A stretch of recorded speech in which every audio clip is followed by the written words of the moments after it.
Many forms of abuse take place every day, and most of the time, there really isn't anything we can do about it.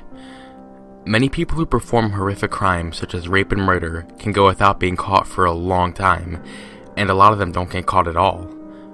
What's even more messed up is that some of these people are deranged enough to record themselves committing these crimes. One specific type of these videos are snuff films, which are pornographic movies depicting a real murder, but people aren't always murdered in these films, but rather tortured, which makes it debatable whether or not it should be called a snuff film or not. The audience varies from lunatics who enjoy watching people being tormented to pedophiles who specifically seek out these types of videos in which children are the stars.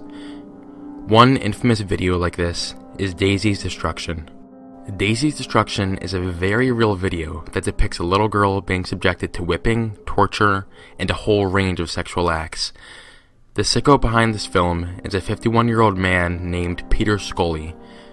Scully was never really a virtuous man, even before he started creating these videos.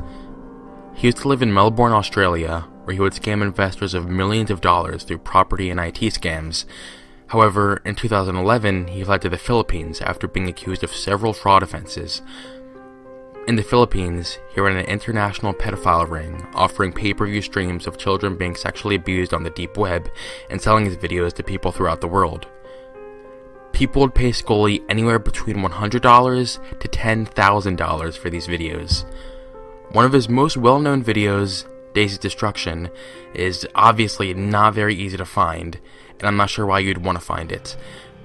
There is a documentary about Peter Scully that shows the first few seconds of the film, but all I really see is the text on the screen. I went to the deep web to search for the video myself, and I found 2 download links to it on a forum, but both of the files had been removed from the file sharing site for obvious reasons. However, judging by one of the comments, the download link actually did work at one point. Now, I just want to make it clear that I never planned on actually watching the video if I did find it. I was just curious to see if it was actually accessible. Although Scully was the main person behind not only Daisy's Destruction, but all the other films he made, he was not alone. Peter Scully had several girlfriends, one named Carmianne Alvarez, who was 18 years old. Alvarez, who was a child prostitute herself, became Scully's accomplice when he picked her up off the street and gained her trust. A 12-year-old girl named Rosie and her 9-year-old cousin were 2 of Scully's victims that were lured in by Alvarez.